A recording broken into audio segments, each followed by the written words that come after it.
Hello guys, खुलुमबाय बयखौबो आंनि गुबुन मोनसे भिडिअ दिनै फिन खेबसेबाव बरायनानै नोंथांमोनखौ आं मोनसे जायगायाव थांनो ओंखारदों माने बेयाव थांनायनि सिगांनो आं एसे दुब्लि बारियाव बेरायना फैदों नोंथांमोना नायनो हागोन नै माइफोरखौ माबायदि जादों बारा मोजांखौनो नुवा माथो तो बेयाव माने मोनसे फक संनि सायाव मोनसे सावरायनाय जागोन आरो बे फक संखौ माबायदि स्टप खालामनो हायो फिउचार इउजनि थाखाय बेनि सायाव एसे सावरायमेल जागोन बे सावरायमेलावनो आंखौबो एसे लिंहरदों माबायदि जायो नोंथांमोननोबो दिन्थिलांनो नाजागोन नोंथांमोनाथ' टाइटेल आरो थाम्बनेलखौ नायनानै निस्सय मिथिखाबाय जानांगौ माबायदि जागोन भिडिअआ मानि सायाव जागोन तो बिदिबा भिडिअखौ जागायनोसै भिडिअखौ नायलांबाय थादो जोबजासिम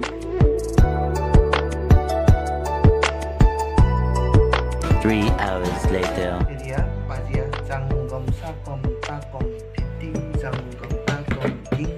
piting janggom sakom takom piting janggom takom ding piting hongla to dong sari sari ka oni ali ding janggom janggom आच्छा इबेनि माबाया मा इबेहा माबा कानेक्सन दं नामा बर'फोरदों थाइग्रिखङा खंबा बाथौ दंफाङा सेरिबा बर'नि आसाराबो फंबा बेनो ना तारमाने दानिया एबे माखासेखौनो जोंफोरो इदि खालामनांगौ मा बेफोरखौ केपचार खालामनानै सफ्ट कपि बानायनानै जों मेम'रियाव दोननांगौ आरोखि ना कागजाबो थाबाय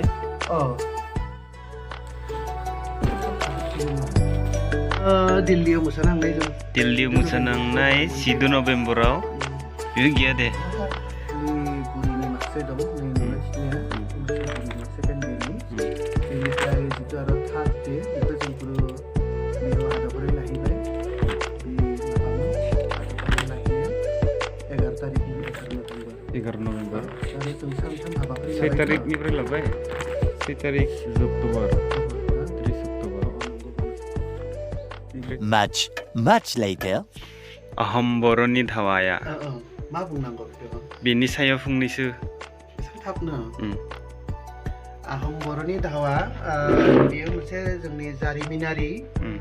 जारिमिनारि जाथायनि सायाव लिरनाय बे मोनसे फावथाय जारिमिनारि जोंनि बे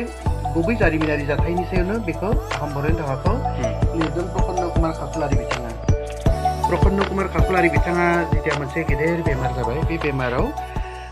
बिथाङा माने गावखौ रुंसारि जागोनखौ मिथिखानानै माने गावनि बे भावथिनानि जे आदुरा बाहागो बेखौ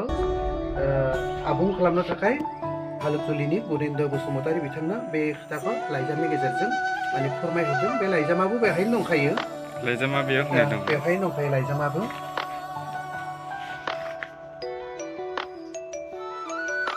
मा होनदो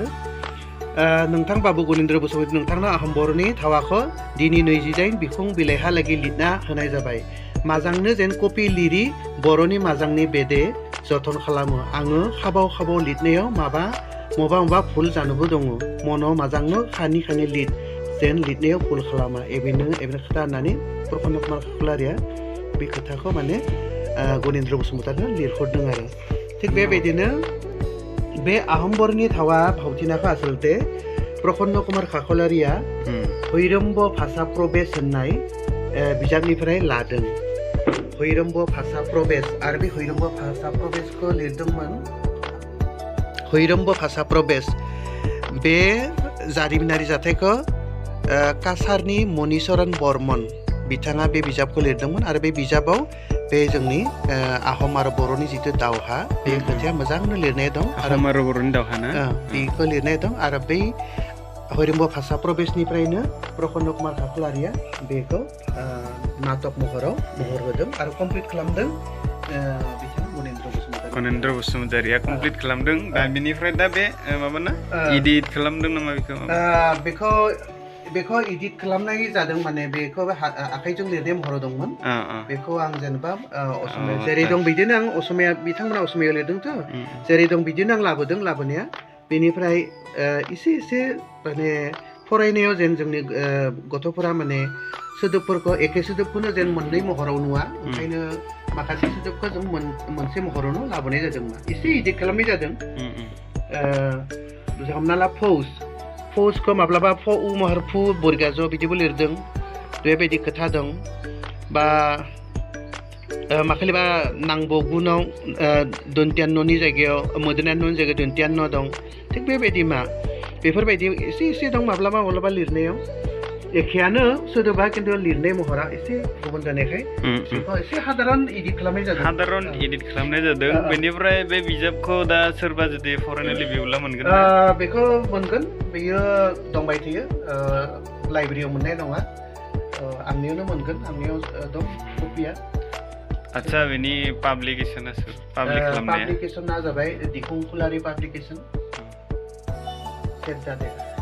आच्छा कन्टेक्ट नाम्बारखौ बुंनो हागोन नामा 91011279 नोंथांमोना नै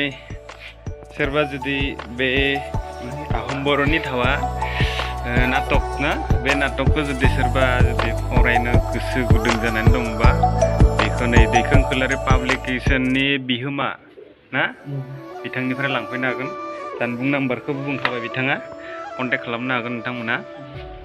बर'नि जोबोर मोजां मोनसे जारिमिनारि मोनसे प्लट दं बेवहाय माने सासे गोरलै माने लाइमोन सासे सेंग्रा गथ'आ माबायदि दावहा नांहैदोंमोन आरो दावहायाव बिहा जिउ गोमायोब्लाबो बिनि बिमा सानैनि नामा वाइं बांमा आरो वाइं रांमा बिमा सानैनि मुङा खोब सम्भब बिसोरो नागामोन नागा आरो बिथांमोननि सासेल' फिसामोन दा गिदिर सासेनि ना उन्दै सासेनि आं बे खोथाखौ उल्लेख मोनाखै आरो बे फिसाज्लानि नामानो हालमोन आरो हाला माने बिराद गोहोगोरा बिनि आफानि बायदिनो बिराद गोहोगोरा जेब्ला माने बिनि आफाया गुबुन रायजोआव मणिपुर रायजोआव जय खालामना थांदोंमोन अब्ला जोंनि बर' रायजोआव माने सान्थ्रिनि खम जादोंमोन आरो दावहा नांनो बा आहमजों दावहा नांनो हानाय बेबायदि गोहो माने सान्थ्रि हान्जा खम जाना थानायाव बर'नि जेसेबां सान्थ्रि दंमोन आहमजों माने जेननो गोनां जादोंमोन आरो बे खोथाखौनो हाला जोंनि बर' राजानिफ्राय माने लानानै पारमिसन लानानै बि माने गथ'खौ हरा माब्लाबाबो हरा राजाया दावहायाव हरा थेवबो माने राजानि पारमिसन लानानै आरो बिमा सानैनि पारमिसन लानानै गावनि बाथौ मोदायखौ खुलुमनानै बियो दावहायाव बाज्रुमहैदोंमोन आरो दावहायाव खोब बिरत्त भाबे बि दावहा नांदों आरो बिनि बिरत्तखौ नुनानै बे आहम सान्थ्रिफ्राबो बाख्नायदोंमोन आरो नाथाय दुखुनि खोथा माने हाल बा हलधर बिथाङा जिउ गारनायसै आरो बे जिउ गारनाय खौरांखौ मोननानै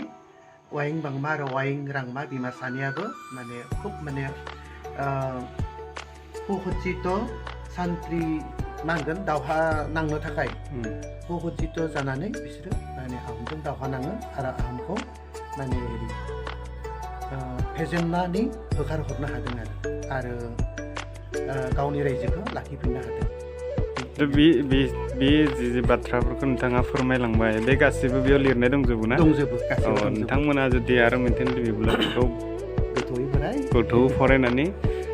लांफैनानै फरायनो हागोन हालधर ना हालधरनि सायावनो लिरनाय गासिबो बेखौ नोंथांमोना गवालपारा डिस्ट्रिक्टनि आमजंगा होननाय जायगायाव आमजंगानि दैखं ख'लारि पाब्लिकेशन आमजंगायाव फैनानै नोंथांमोना कन्टेक्ट नाम्बारखौ आं होनानै दोनगोन डिसक्रिपसनाव फैबानो मोनगोन